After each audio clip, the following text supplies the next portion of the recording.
Volkswagen's all-electric ID.4 is now available with all-wheel drive, and Seattle had a freak snowstorm. Perfect for testing.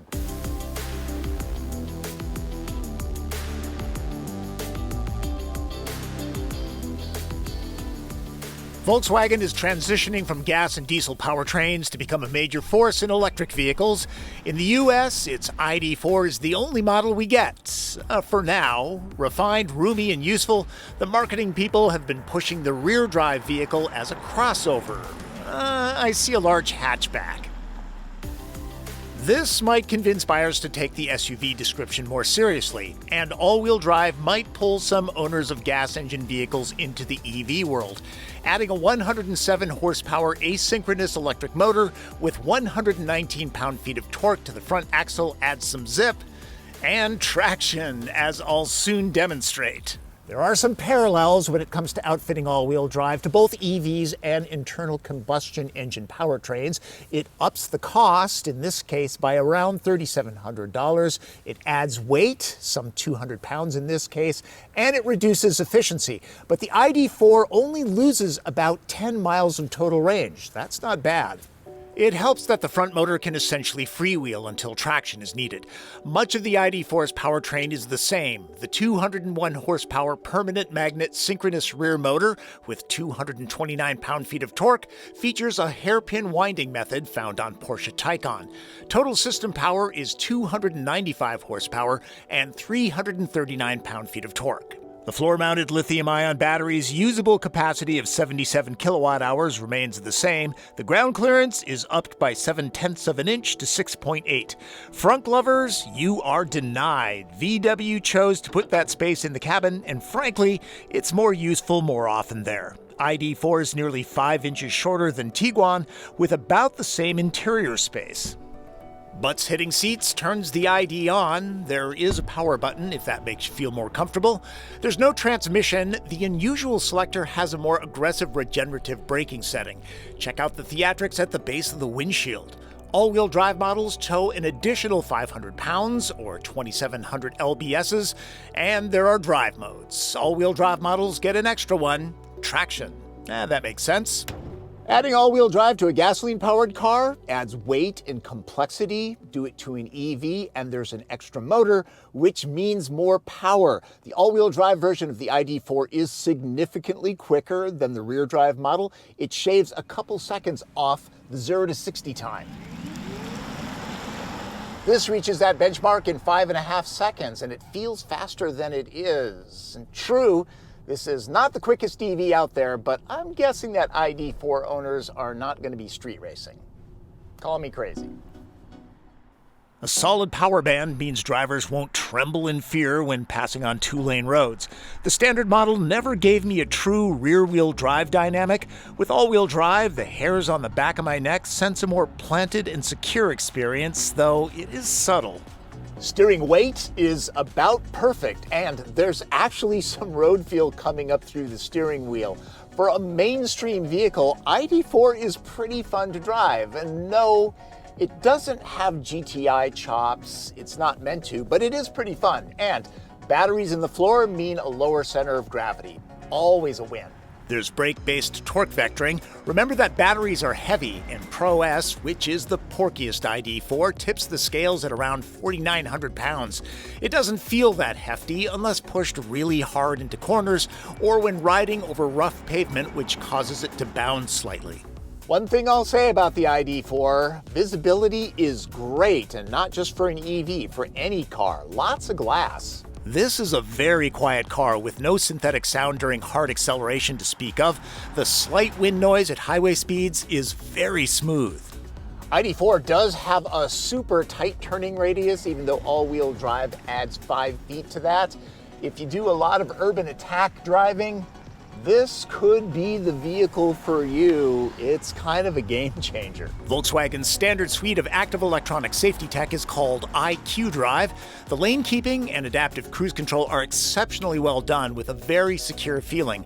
I had no experience triggering the automatic emergency braking. Any hand raisers for testing? No? As far as range goes, this is kind of a worst case scenario since the Pro S all-wheel drive is the least efficient ID.4 you can buy, and it's been kind of chilly in the high 30s this week. I'm seeing about 200 miles of real-world range.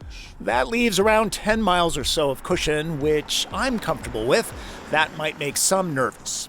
Volkswagen does offer more aggressive regenerative braking with the B setting, but it is hardly a one-pedal driving mode. You will be using the physical brake pedal to stop this car. The pedal feel is a little soft for my taste, but the transition from regenerative to the actual physical brakes, pretty good.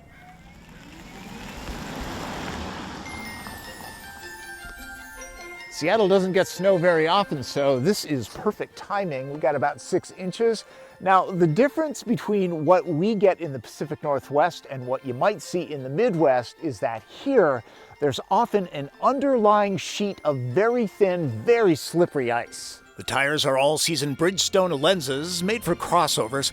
Adding to the challenge, I live on the middle of a pretty steep hill, good enough for this kind of fun. Because cameras don't show how steep things really are, here's an idea of what the Volkswagen is up against. Here's an electric car advantage for you. They have heaters that turn on instantly, great for the cold, and this one's got a heated wheel. I will not do without a heated wheel ever again. Heated seats are nice, heated wheels are better. For grins, I'm starting out in the standard comfort mode, see what happens. If you're going to take a car out in weather like this, might as well be somebody else's. Seems pretty sure so far. Oh, very, very, very, very sure. Quite nice, and good traction from the tires. 6.8 inches of clearance isn't great. At least the bottom of the ID.4 is perfectly smooth. No drivetrain components or oil pans to prang. Wouldn't be my first choice for off-roading, though in the white stuff, clearance is okay as long as it isn't a foot deep. Then it would be a sled. All right, this is the steepest hill in our neighborhood, and let's see how this works. Got a couple chicanes here. Wow. All right, I'm impressed. Really very good. Punch the throttle and you can get some wheel spin, but it's very stable. All right, going slow down the hill because, remember kids, all-wheel drive helps with traction. Getting started does nothing when it comes to braking. Control is kind of critical. I've seen what happens when these trees get hit. Cars lose every time. And fun-loving kids don't always think about traffic, a news story you hear all too often. I'm a fan of driving to conditions. Considering the regular ID.4 has rear-wheel drive, if you often drive in conditions like this, you're really gonna want the all-wheel drive. I'm going to guesstimate that the range has dropped another 10% because it's averaging 18 degrees today, or -8 Celsius for everyone else on planet Earth. The battery's thermal management system keeps the pack in the ideal temperature range of around 77 degrees Fahrenheit at all times. Because electric cars have instant torque off the line, you might wonder if this is twitchy with the throttle response. No, it's actually very good, easy to control, and there is no snow mode, but there is a traction mode, and it's working well in this situation. This mode specifically engages all tires when speeds are under 12 miles an hour or so. Otherwise, it's a reactive system that applies power to the front wheels only when needed. Heading uphill, going downhill, driving narrow streets between parked cars, the electric all-wheel drive system is exceptionally confident and reassuring. This is a pretty tough test on icy roads. ID.4 passes with honors. The spacious cabin doesn't change from the rear drive ID.4 I've already reviewed. Piano black surfaces are prone to scratching, and there are more hard plastics than expected. But things are very presentable. Pro S models get a richer cut-and-sewn dash cover, I recommend the upgrade. It adds this big fixed glass roof with a shade. Lowering the rear windows means toggling the controls. Seems like cost savings there. The HVAC system gets a normal menu or a more casual way of selecting what body area you want heated or cooled. Oddly, the dedicated buttons are grouped with the lights. The center console is especially flexible. I created the perfect slot for my fire plug of a coffee mug. Technology doesn't always involve microchips. If you haven't noticed the rich ambient lighting, I'll point out that it's adjustable and two-tone, Seahawks colors in this case, even though the season has been awful. Synthetic leather seats are comfortable and supportive, plus Pro S gets a mild massage setting for lower backs. And now for the Achilles heel of the ID.4, the interface. Pro S gets a larger screen. I'm not a fan of this setup. The layout isn't intuitive to me. Seems like consistency is missing. The touch sensitivity was terrible, though my hands were cold and dry because of the weather. Also, below are touch controls, and those are okay, but I like to place my thumb at the bottom to steady my index finger when making screen selections while driving. You can't really do that here. Natural language voice commands are actually pretty good. Are there any restaurants nearby? I'm hungry. Search for points of interest in the vicinity. Please select a POI from the list. Super China Buffet. Okay, Super China Buffet. I guess I'm going there. I recommend the casual voice commands triggered by the steering wheel button or the prompt Hey ID, much like Hey Siri or OK Google. In addition to wireless charging and removable cup holders in this spot, Android Auto and Apple CarPlay are wireless. I ended up using CarPlay the most simply because it was a lot easier to use than Volkswagen's interface. Oh, and the unbranded audio system sounds pretty good. Let's talk charging. The port is on the rear passenger side as far from the driver as possible. I prefer it on the driver's front quarter panel, if only because it's easier to remember to plug in when at home. I firmly believe that for the best EV ownership experience, you really need to be able to charge at home. Some 85% of charging is done that way. When traveling and using commercial stations, ID.4 can juice up at a maximum rate of 125 kilowatts. That's not the fastest, but it does have a good charging curve. In other words, it starts at a higher rate and stays there longer before throttling lower to protect the battery. At stations like this, ID.4 can go from 5 to 80% in around 38 minutes. The light show, while it's getting its fill, is pretty cool. I'd stay and watch, but I've got groceries to get. EVs allow multitasking. Hyundai Ioniq 5 and Kia EV6 will cut ID.4's charging time in half when using 800-volt charging stations, similar to Porsche's Taycan. Commercial charging can easily cost 4 times residential rates. Most owners use stations only for road trips or top-offs, so arguably EVs remain more convenient and economical than gas cars when looking at the big picture. And while more stations are popping up, not all is rosy. Rural areas are underserved. These stations are throttled for some reason, and one bay is out of service. One strong incentive to use an Electrify America station is that ID.4 owners get free unlimited charging for 3 years. Such a deal. And soon, ID.4 will support plug-in charge, meaning you just plug in and the station recognizes the vehicle. You don't have to use the app, which frankly is a little wonky. If you want to hear Evil Twin's take on the backseat, watch my first video. All-wheel drive does nothing to this roomy space. 3 adults will be good to go back here, especially with the flat floor. These are small, there's no separate climate zone or heated seats, but phones can be charged. I especially like the seat back pockets because there are 2 on each chair. The little one is pretty cute. ID.4 is an excellent choice for hauling a family emission-free. Add all-wheel drive componentry to some vehicles and it can take up cargo space because, that stuff needs to go someplace. ID.4 starts as a rear drive vehicle, so this remains the same. For starters, there's a small area to stow the supplied charge cord that can be used when traveling. Mooch power off your Aunt Betty when visiting. In addition, the load floor is adjustable if you need maximum cargo height. There is no spare tire though, boo hiss. There are beefy bag hooks and a power outlet, plus a ski path-through so your boards don't make wind noise on the roof. With the seats full, there's 30 cubic feet to fill or 9 packs of Costco TP. I'm not doing that test since snow is about to fall. With the floor in the top setting, there's a flat loading surface. ID.4 maxes out at 64 cubic feet. That's pretty darn good considering the size of this rig. As far as design goes, ID.4 doesn't look like any other Volkswagen, or any other car for that matter. It has a unique styling that doesn't appear as if Bill Nye designed it. Not sure why so many EVs look like science projects. Looking better in person than photos, I grew to like the swoopy looks in my week with it. Details pop once you get closer, and the build quality is nearly flawless. Color seems especially important to the appearance of the ID.4. Moonstone Gray is a no-charge paint, and it goes nicely with the flowing sheet metal. Upgrading to the gradient package would change the black pillars to silver. The LED lighting is especially bright. I like these a lot. Pricing? An all-wheel drive ID.4 starts at $45,600.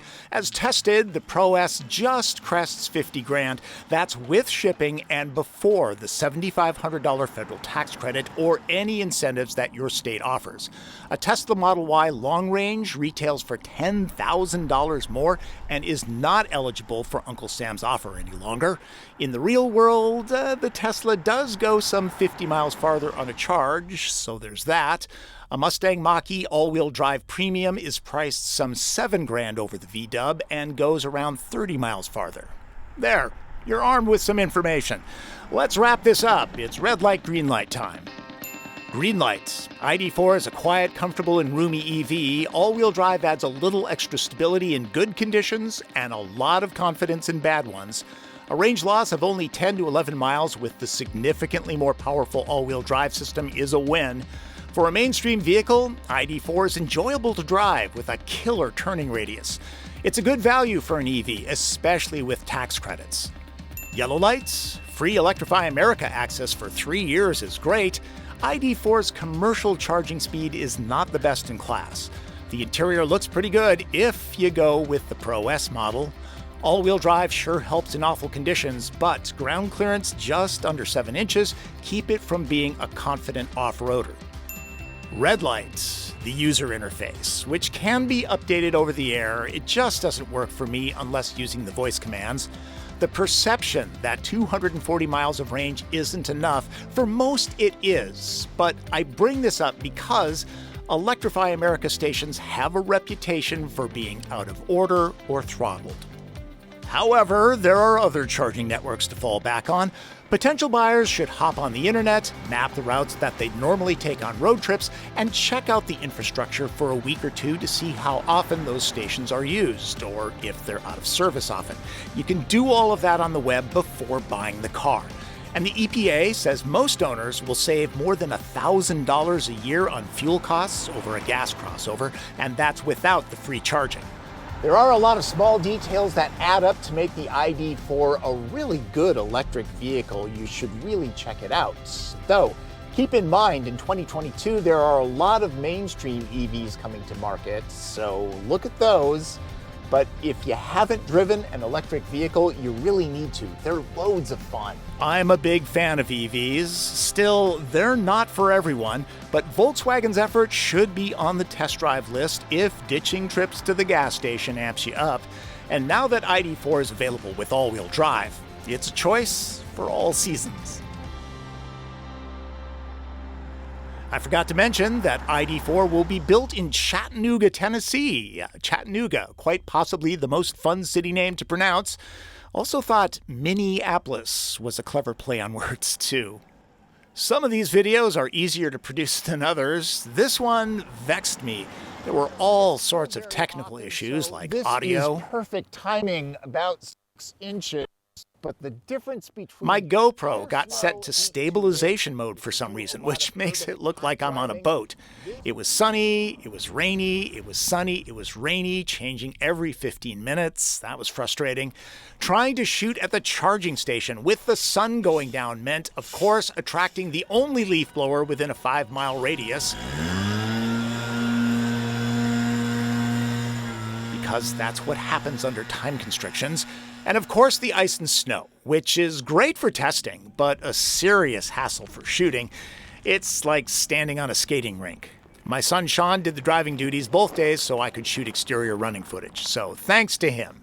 This is the end where I normally give you guys a fun fact, and this time it's about the ID.4 name. What does it mean? Well, according to Volkswagen, ID stands for intelligent design, and the number is the pecking order in size. We don't get the smaller ID.3, but we will get the large ID Buzz, which is not a number, but it is a revival of the microbus. And rumor has it we're going to get the California, which is what they now call the Westphalia, which is my wife's favorite vehicle. So fingers crossed that we get that here in the States. Thanks for watching, and remember to subscribe so you don't miss any of these great car review videos that I do. I shoot, write, edit, do everything. Okay, I'm not being very modest, but come on, they're pretty good, right? Right. That's Driven. I'm Tom Voelk.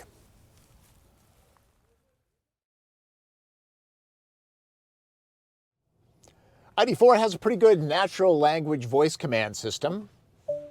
I'm hungry. I need a restaurant. Search for points of interest along the route. Please select a POI from the list. Yum Yum Thai restaurant. Excellent. Did you mean Exxon?